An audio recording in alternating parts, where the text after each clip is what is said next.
Hello viewers, কেমন আছেন? আলহামদুলিল্লাহ, আশা করি সবাই ভালো আছেন। আমিও আছি, খুব একটা ভালো নেই, মোটামুটি ভালো আছি। আমার একটু ইয়ার্ডে প্রবলেম হয়েছে, আপনারা দোয়া করবেন আমি যেন এখান থেকে দ্রুত আল্লাহ আমাকে সুস্থ করে দেয়। যাই হোক, আমি আপনাদের সামনে আজকে যে ক্লাসটি নিতে এসেছি সেটা হচ্ছে সিম্পল কমপ্লেক্স কম্পাউন্ডের সর্বশেষ যে রুলটা সেটা নিয়ে আজকে আলোচনা করব, অর্থাৎ সিম্পল কমপ্লেক্স কম্পাউন্ডের ট্রান্সফরমেশন সেন্টেন্সের শেষ রুলটা নিয়ে আমি আজকে আপনাদের সামনে আলোচনা করব। আমার সঙ্গেই থাকবেন এবং শেষ ক্লাসটা উপভোগ করবেন। যাই হোক ভিউয়ার্স, আজকের ক্লাসটা রিলেটিভ প্রোনাউনের উপর একটু বেসিস করে, আর বিশেষ করে এই ক্লাসটা করার জন্য রিলেটিভ প্রোনাউন এবং অ্যাক্টিভ প্যাসিভ আপনাকে অবশ্যই জানতে হবে। তো আমি শুরুতে একটি রিলেটিভ প্রোনাউনের নিয়ে একটু আলোচনা করি। রিলেটিভ প্রোনাউন দেখেন,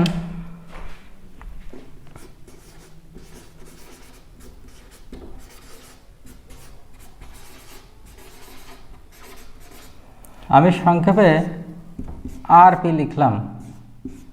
এটা আপনি কখনোই রম না পার্ক আবার ভাবা যাবে না, ঠিক আছে? তো ভিউয়ার্স, সাধারণত দ্যাট এবং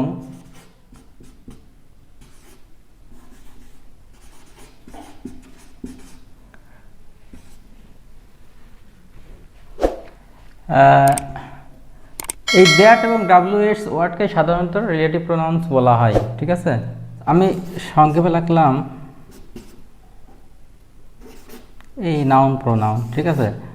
যদি কোনো নাউন প্রোনাউনের পরে দ্যাট অথবা ডাব্লিউএস ওয়ার্ড, ঠিক আছে, এই দ্যাট অথবা ডাব্লিউএস ওয়ার্ড যদি এই নাউন প্রোনাউনকে নির্দেশ করে বা বোঝায় তাহলে সেটাই relative pronoun.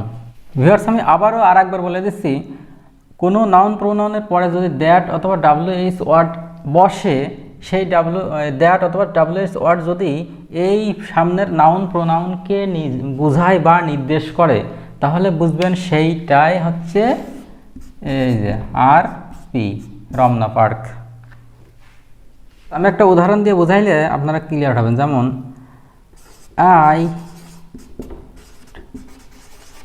I met a man, আমি একটা লোকের সাথে দেখা করলাম বা সাক্ষাৎ করলাম। এই এ ম্যানটা কিন্তু নাউন, ঠিক আছে? এ ম্যানটা নাউন না। আমি একটা লোকের সাথে দেখা করলাম বা সাক্ষাৎ করলাম, হু ওয়াজ সিক।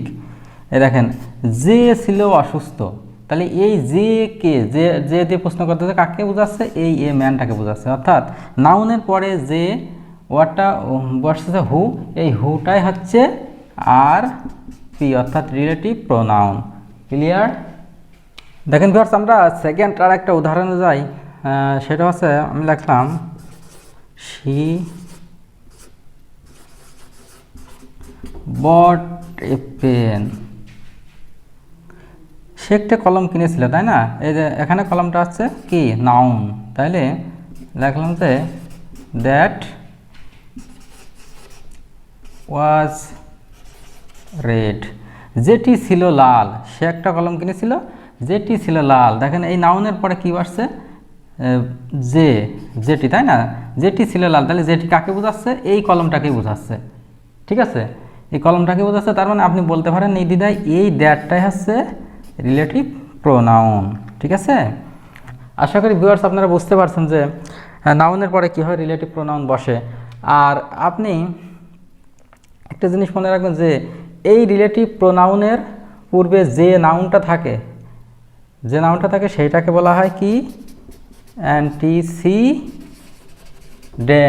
অর্থাৎ পূর্বপদ, ঠিক আছে? তো ভিউয়ার্স, আশা করি এটা বুঝতে পারছেন। এটা বুঝতে পারলে আপনারা আজকের এই ক্লাসটা সিম্পল কমপ্লেক্স কম্পাউন্ড বুঝতে পারবেন। ভিউয়ার্স দেখেন, আমি এর আগে কিছুক্ষণ আগে বলেছিলাম যে এই ক্লাসটা করতে হলে আপনাকে রিলেটিভ প্রোনাউন এবং ভয়েস সম্পর্কে একটু অবগত থাকতে হবে। তো আমরা রিলেটিভ প্রোনাউন সম্পর্কে আলোচনা করেছি, এখন আমরা এই অ্যাক্টিভ প্যাসিভ অর্থাৎ ভয়েস সম্পর্কে 2-1 মিনিট আলোচনা করে আমরা মূল ক্লাসে চলে যাব। তো দেখেন, এখানে আমি লিখে রেখেছি যে ভয়েস দুই প্রকার, যেটা আছে অ্যাক্টিভ এবং প্যাসিভ। আপনি প্যাসিভ ভয়েস চিনতে হলে আপনার সাবজেক্ট এবং ভার্ব দেখবেন, ঠিক আছে? কিন্তু অনেক সময় দেখা যায় বাই দেখে অনেকে প্যাসিভ ভয়েস আছে না, কিন্তু অনেক সময় কিন্তু বাই থাকবে না, অ্যাক্টিভ ভয়েসেও বাই থাকে। এই জন্য আপনারা শুধু থাকবেন। আমরা একটা প্যাটার্ন জানি, যা হচ্ছে এস ভিও, সাবজেক্ট ভার্ব অবজেক্ট। তো আপনি এই সাবজেক্ট আর ভার্ব দেখেই কীভাবে প্যাসিভ চিনবেন। আমরা মূলত জানি এই সাবজেক্ট ভার্ব অবজেক্ট এটা দিয়ে সেন্টেন্স গঠন হয়, ঠিক আছে। তার কারণ আপনি দেখবেন যে ভার্বের কাজ যদি সাবজেক্ট করে তাহলে আপনাকে সেটা হচ্ছে অ্যাক্টিভ, আর ভার্বের কাজ যদি সাবজেক্ট না করে সেটা হলো প্যাসিভ। কীভাবে বুঝবেন দেখেন ভিউয়ার্স, এখানে একটা উদাহরণ দিচ্ছি, the government import sugar. The government কি সাবজেক্ট, ইম্পোর্ট হচ্ছে ভার্ব, তাহলে সরকার চিনি আমদানি করে। তাহলে দেখেন আমদানি করে, এই যে আমদানিটা ভার্ব, ভার্বের কাজ কে করতেছে ইম্পোর্ট, মানে ইম্পোর্ট মানে আমদানি করে, আমদানি কে করতেছে সরকার করতেছে। তার মানে এই ভার্বের কাজ, তাহলে ভিউয়ার্স এই ভার্বের কাজ কে করতেছে সরকার করতেছে, অর্থাৎ সাবজেক্ট করতেছে, এই জন্য আমরা এটাকে অ্যাক্টিভ ভয়েস দেখবো, ঠিক আছে। ভার্বের কাজ যেহেতু সরকার সাবজেক্ট করতেছে এই জন্য এটা অ্যাক্টিভ ভয়েস। আর দেখেন এখানে লিখছি sugar is imported by the government. তাহলে এখানে দেখেন এই যে অনেক সময় দেখা যাবে যে এই বাই দ্য গভর্নমেন্ট থাকবে না, ঠিক আছে। বাই দ্য গভর্নমেন্ট না থাকলে কি হবে, সুগার ইজ ইম্পোর্টেড, এখানে থাকতে পারে ধরেন ফ্রম ইন্ডিয়া। তাহলে sugar is imported from India, দেখেন এই যে এখানে এইটুকুন কি হচ্ছে, এটা হচ্ছে আপনার ভার্ব। তাহলে ভিউয়ার্স দেখেন এই সেন্টেন্সে ভার্বটা কি অলস আছে, অর্থাৎ এই আমদানি করার কাজ সুগার করতে পারে না, দ্যাটস ওয়াই এটা আপনার প্যাসিভ ভয়েস, ঠিক আছে। তো ভিউয়ার্স আমরা যেটা বুঝলাম সেটা হচ্ছে এখানে দেখেন ইম্পোর্ট আমদানি করা, এখানে ইম্পোর্টেড আমদানি করা, তাহলে ইম্পোর্টেড কাজ কি করতেছে সাবজেক্ট করতেছে, অর্থাৎ সাবজেক্ট সক্রিয় থেকে ভার্বের কাজ করে দিচ্ছে, অর্থাৎ এটা অ্যাক্টিভ। এবং এখানে দেখেন সাবজেক্ট থাকার পরেও ভার্বের কাজ করে দিচ্ছে না, এখানে ইম্পোর্টেড সুগার ইজ ইম্পোর্টেড, তার মানে sugar is imported from India, Sarkar India থেকে চিনি আমদানি করে। এই যে আমদানি করার কাজ কে করতেছে সুগার, কি আমদানি কাজ করে সুগার কি আমদানির কাজ করতে পারে না, এজন্য সাবজেক্ট ভার্বের কাজ করে এখানে দিচ্ছে না, এজন্য এটা প্যাসিভ ভয়েস। বুঝাতে পারছি? তো ভিউয়ার্স আশা করি এই যে রিলেটিভ প্রোনাউন আর ভয়েস সম্পর্কে যে বেসিক ধারণাটা দিলাম সেটা আশা করি বুঝতে পারছেন। আর এইটা এমনি এই জন্যই বুঝালাম যে এইটা ছাড়া আজকের ক্লাসটা বোঝা যাবে না। তো আজকে আমি দেখাবো রিলেটিভ যুক্ত কমপ্লেক্স সেন্টেন্সকে কিভাবে সিম্পল এবং কম্পাউন্ড করা যায়। তো আমরা মূল ক্লাসে এখন যাব। ভিউয়ার্স আজকের ক্লাসটা বড় হবে, যার কারণে আমি আগে থেকেই অনেক কিছু লিখে নিয়ে তারপরে ক্লাসটা করছি। দেখেন আমি এখানে লিখছি রিলেটিভ প্রোনাউন যুক্ত কমপ্লেক্সকে কিভাবে সিম্পল করা যায়। আগে সিম্পল করো তারপরে কম্পাউন্ডে যাবো। দেখেন আমি প্রথমে লিখেছি যে 4টা রুলস লিখেছি, এই 4টা রুলস আপনারা অতি সহজেই মুখস্থ করে ফেলতে পারেন, আমার সাথে 2 একবার পড়লে মুখস্থ হয়ে যাবে, তারপরে আপনারা লিখে নিয়ে মুখস্থ করতে পারেন। দেখেন প্রথমে আরপি উঠে যায়, অর্থাৎ রিলেটিভ প্রোনাউন থাকলে উঠে যায়। তারপরে দেখেন অক্সিলারি ভার্ব থাকলে উঠে যায়, অনেক সময় অক্সিলারি ভার্ব থাকে না, এই জন্য আমি লিখছি থাকলে উঠে যায়। তারপরে অ্যাক্টিভ ভয়েস হলে ভার্বের সাথে আইএনজি হয়, এবং প্যাসিভ হলে V3 হয়। এই 4টা জিনিস আপনাদেরকে অবশ্যই মাইন্ডে সেট আপ করে নিয়ে মুখস্থ করতে হবে, ঠিক আছে। তাহলে ভিউয়ার্স দেখেন আমি একটা উদাহরণ লিখেছি, I met a little boy. তাহলে এই লিটল বয়টা হচ্ছে কি, এটা হচ্ছে নাউন, ঠিক আছে। তাহলে I met a little boy হু মানে যেটাকে বাচ্চাটা, এই বাচ্চাটা, অর্থাৎ এই হু হচ্ছে কে বাচ্চাটা, তার মানে এটা হচ্ছে রিলেটিভ প্রোনাউন, ঠিক আছে। আর দেখেন ওয়াজ অক্সিলারি ভার্ব, আমি সংক্ষেপে AV লিখলাম, আপনারা আরমান ভাই ভাববেন না। আর এই কাটিংটা হচ্ছে কি ভার্ব, মেইন ভার্ব, ঠিক আছে। তাহলে বাংলাটা কি দেখালো,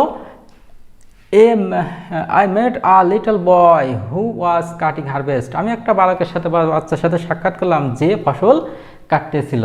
ভিউয়ার্স এখানে একটা জিনিস দেখেন, এখানে 2টা সেন্টেন্স আছে কিন্তু, I met a little boy who was cutting harvest.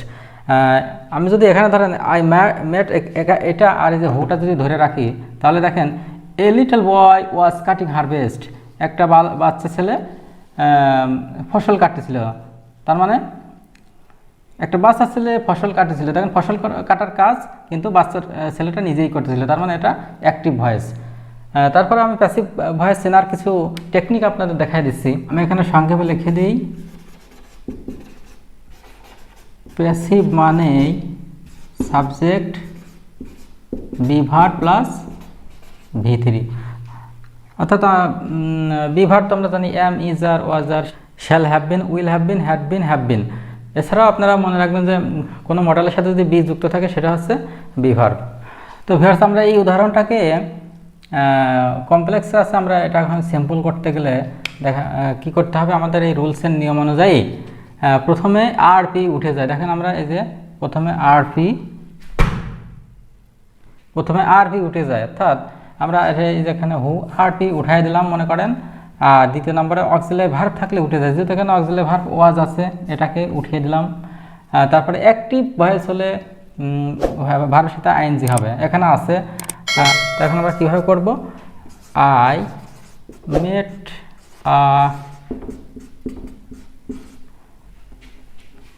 Little boy, এখানে হু উঠে গেছে, এখানে ওয়াজ উঠে গেছে, তাহলে আমরা এই যে যা আছে সেটাই নিয়ে আসবো, ঠিক আছে।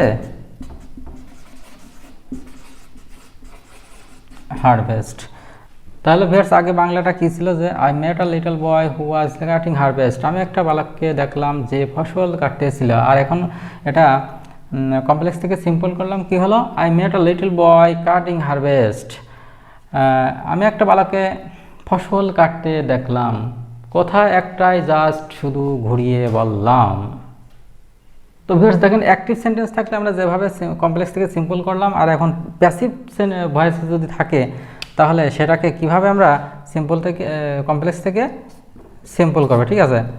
দেখেন Sonia presented me a book which is written in English, Sonia presented me a book, Sonia আমাকে একটা বই দিল, তাহলে সোনিয়া আমাকে একটা বই দিল, এই যে বুকটা কি, নাউন, যেটি ছিল ইংলিশে লেখা, যেটি কি দাদা, যেটি কাকে বোঝাচ্ছে, নাউনকে বোঝাচ্ছে, তার মানে এটা হচ্ছে কি রিলেটিভ প্রোনাউন। তাহলে নাউন পেলাম, রিলেটিভ প্রোনাউন পেলাম, এখন এই ইসটা কি অক্সিলারি ভার্ব, আর এই যে রিটেনটা আছে V3, তাহলে আমরা সবগুলোই পেয়ে গেলাম। V3 অর্থাৎ মূল ভার্ব বলা যায়। তাহলে এটা আমরা যদি সিম্পল করতে যাই আমাদের রুলস অনুসারে আমরা দেখি, প্রথমে রিলেটিভ প্রোনাউন থাকলে উঠে যায়, এই যে রিলেটিভ প্রোনাউনটা উঠাই দিলাম, তারপরে অক্সিলারি ভার্ব থাকলে উঠে যায়, অক্সিলারি ভার্ব ছিল উঠাই দিলাম, তারপরে এইটার প্রয়োজন নাই, আমরা এটা আসবো প্যাসিভ ভয়েস, যেহেতু প্যাসিভ ভয়েসে V3 এখানে আছেই, তাহলে আমরা যখন করি তাহলে কি দাঁড়াবে, সোনিয়া প্রেজেন্টেড,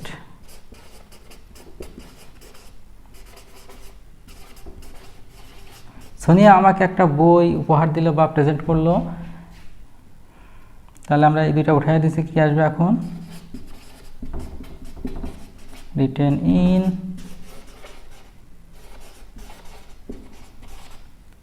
ইংলিশ, ঠিক আছে। আগের বাংলাটা ছিল Sonia presented me a book which is written in English, Sonia আমাকে একটা বই দিল যেটি ছিল ইংলিশে লেখা। আর এখন দাঁড়ালো Sonia presented me a book written in English, Sonia আমাকে ইংলিশে লেখা একটা বই উপহার দিল। তবে ভিউয়ার্স সোনিয়া নামের কোনো মেয়ে কোনোদিন কিন্তু আমাকে বই দেয়নি। তো ভিউয়ার্স আশা করি আপনারা এই আজকের রিলেটিভ প্রোনাউনযুক্ত কমপ্লেক্সে কীভাবে সিম্পল করতে হয় সেটা আশা করি বুঝতে পারছেন।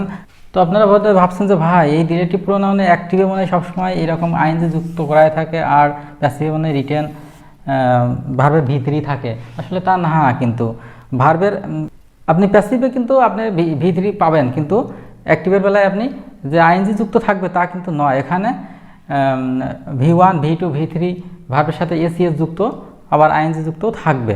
আর একটা উদাহরণ দিলে আপনি ক্লিয়ার হবেন। দেখেন ভিউয়ার্স, দেখেন একটা উদাহরণ লিখছি, দেখেন উইল হেল্প দ্য চিলড্রেন, আমরা সেই বাচ্চাদেরকে সাহায্য করব। দেখেন এই চিলড্রেনটা আছে নাউন, হুটা যারা, ঠিক আছে, এই হুটা কাকে নির্দেশ করতেছে, এই নাউনকে, তাহলে এটা হচ্ছে আরপি অর্থাৎ রিলেটিভ প্রোনাউন। আমরা সেই বাচ্চাকে সাহায্য করব যারা, দেখেন এখানে অক্সিলারি ভার্ব নাই, ঠিক আছে, আছে কি মেন ভার্ব আছে, লিভ আছে। তাহলে আমরা সেই বাচ্চাগুলোকে সাহায্য করব যারা হু লিভস ইন স্লাম, যারা বস্তিতে বসবাস করে। দেখেন এখানে ডাইরেক্ট মেইন ভার্বটা চলে আসছে, ঠিক আছে। তাহলে আমরা সেই বাচ্চাগুলোকে সাহায্য করব যারা বস্তিতে বসবাস করে। সিম্পল করতে গেলে দাঁড়ায় কি, দেখেন আমরা প্রথমে এক নম্বর কি আরপি থাকলে উঠে যায়, উঠাই দিলাম, তারপর ভুল কাটছি, আরপি থাকলে উঠে যায়, তারপরে দুই নম্বরে অক্সিলারি ভার্ব থাকলে, অক্সিলারি ভার্ব কিন্তু নাই, তার মানে ওঠানোর কোনো প্রয়োজনই নাই। তারপরে অ্যাক্টিভ ভয়েস হলে ভার্বের সাথে আইএনজি যুক্ত হয়, এটা আমরা করব। আর প্যাসিভ তো নাই এটা, তাহলে দেখেন আমরা কি করব, উইল হেল্প দ্য চিলড্রেন, এটা উঠে গেছে। তাহলে আমরা মেন ভার্বের সাথে কি করব,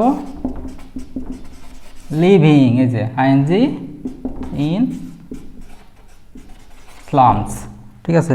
আগের বাংলাটা ছিল আমরা সেই বাচ্চাদেরকে সাহায্য করব যারা বস্তিতে বসবাস করে, আর এখনটা বাংলাটা দাঁড়াচ্ছে আমরা বস্তিতে বসবাসরত বাচ্চাদেরকে সাহায্য করব।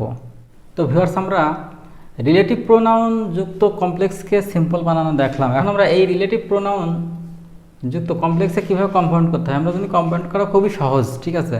তো আমরা সেই কম্পাউন্ডটা এখন দেখব। কীভাবে দেখব, একটা উদাহরণ দিলে আমরা বোঝাবো। এখান থেকে আমরা কম্পাউন্ডটা বানাবো। দেখেন এখানে আমরা যদি কম্পাউন্ড করতে গেলে মাঝে অ্যান্ড বাট অর আসে, আর এখানে এই রিলেটিভ প্রোনাউনের ক্ষেত্রে সবসময়ই কমপ্লেক্স থেকে কম্পাউন্ড করতে গেলে অ্যান্ড আসবে। তাহলে আমরা ওই ঠিক রাখলাম, এখানেও ঠিকই আছে, এখানেও এই পর্যন্ত ঠিকই আছে, এখানে হর জায়গায় এই জায়গায় শুধু অ্যান্ড হবে, ঠিক আছে। অ্যান্ডের পরে আপনি দ্য চিলড্রেন লিখতে পারেন, ঠিক আছে। কিন্তু এখানে দেখেন চিলড্রেন একটা আছে, দ্য চিলড্রেন আছে, এখানে দ্য চিলড্রেন না লিখে আপনি কি করবেন, এখানে আপনি দুইটা নাউন থাকলে কেমন দেখা যায়, এই জন্য আমরা এই এখানে অ্যান্ডের পরে দে লিখে দেবো, দে লিভ ইন স্লামস। তাহলে দেখছেন কি হলো, we will help the children and they lives in slums. এই ছিল আমাদের আজকে রিলেটিভ যুক্ত কমপ্লেক্সকে কিভাবে সিম্পল এবং কম্পাউন্ড করতে হয়। তো ভিউয়ার্স, আশা করি বুঝতে পারছেন। আমি আবার বলে যাচ্ছি, আমার এই সিম্পল কমপ্লেক্স কম্পাউন্ডের ক্লাস আপাতত এখানেই শেষ। আমি পরবর্তী কোনো গ্রামার নিয়ে আবার আপনাদের সামনে হাজির হব। তো ভিউয়ার্স, আমি পার্ট বাই পার্ট এ যাবৎ যে কয়টা রুলস শিখেছি আপনারা এগুলো খাতায় নোট করে লিখে নিয়ে আপনার চর্চা করেন, ইনশাল্লাহ ভালো ফল পাবেন। তো আমি অন্য কোনো নতুন ক্লাস নিয়ে আপনাদের সামনে আবার আসবো। ততক্ষণ পর্যন্ত সবাই ভালো থাকবেন, সুস্থ থাকবেন। সবাইকে বিদায় জানিয়ে আজকের মতো এখানে শেষ করছি। আসসালামু আলাইকুম।